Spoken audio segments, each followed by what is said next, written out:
RMC, chez vous, après une semaine passée en Ukraine, on reprend les routes de France, au plus près de votre quotidien. Vous connaissez le principe, 2 reporters, une ville, une semaine de reportage pour vous sonder, mieux connaître et faire connaître vos préoccupations et comprendre votre point de vue sur la campagne présidentielle. Cette semaine, nos reporters Nicolas Traîneau et Vincent Chevalier ont posé leurs valises à Valence, dans la Drôme. Bonjour Nicolas, on vous retrouve en direct ce matin.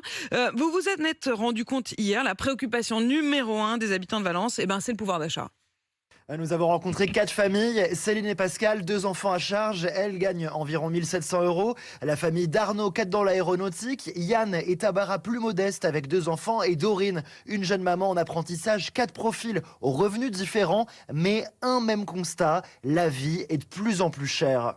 Lorsqu'on fait les courses, on a l'impression qu'il y a une erreur quand on est à la caisse, on vérifie avant de sortir, chose que je ne faisais pas avant. En général, je fais un panier moyen par course de 100 € et là, je suis plus aux alentours des 150 que des 100. On le ressent petit à petit, mais là, il y a un gros coup, notamment avec l'essence, la guerre en Ukraine, etc. Une fois que tout ce qui est de l'ordre des prélèvements, des dépenses contraintes, on va dire, sont partis, j'ai un peu plus de la moitié de mon salaire qui est parti, quoi. Je m'en sors, oui, parce que j'ai pas le choix.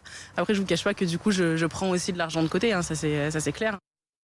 On a fait une rencontre qui nous a particulièrement marqué avec Vincent Chevalier, c'est la famille de Tabara. Elle, éducatrice, payait 1 700 €, lui enseignant 2 000 €. Ils allaient visiter le musée de Valence, gratuit pour leurs 2 filles. C'est la seule sortie qu'ils peuvent encore se permettre. Surtout quand il y a 2 enfants, aller au cinéma, c'est quelque chose qui devient impossible quand on voit les places.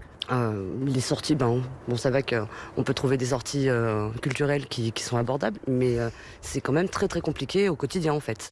Nicolas, ça veut dire que la question de la hausse du pouvoir d'achat, ce sera leur boussole pour décider pour qui ils votent? Il semble que pour certains, le pouvoir d'achat, la préoccupation numéro 1 des Français, risque de passer au second plan pour cette élection. La guerre en Ukraine notamment bouscule plusieurs électeurs. On entendait tout à l'heure Pascal, très préoccupé par la hausse des prix au supermarché. Malgré cela, ce chef d'entreprise ne se laissera pas guider par son porte-monnaie pour voter. Je ne m'attends pas à quelque chose, je vous dis, sur le pouvoir d'achat. C'est pas là-dessus que je vais jouer mon vote. Ça va être sur la sécurité, ça va être sur les événements en Ukraine. Ça va être sur beaucoup de choses. C'est pas que c'est pas important, c'est que je vois pas la solution miracle en fait. À part dire voilà, aujourd'hui on augmente les salaires de tout le monde, mais c'est pas possible. Pascal compte voter les Républicains. Sur la hausse des salaires, Valérie Pécresse veut les augmenter de 10% en baissant les charges. Pareil pour Marine Le Pen. Au quotidien, Jean-Luc Mélenchon propose de bloquer les prix du carburant et des produits de première nécessité. Emmanuel Macron, lui, séduit certains électeurs avec la réduction de 15 centimes sur le carburant et la suppression de la redevance audiovisuelle. Il y a des propositions pour améliorer le pouvoir d'achat, mais selon un sondage récent, l'écrasante majorité des électeurs ne trouve pas les candidats crédibles sur le sujet. Merci Nicolas Traîneau en direct de Valence. On vous retrouve demain, donc toujours dans la Drôme pour cette semaine au plus près de vous avec un autre reportage demain.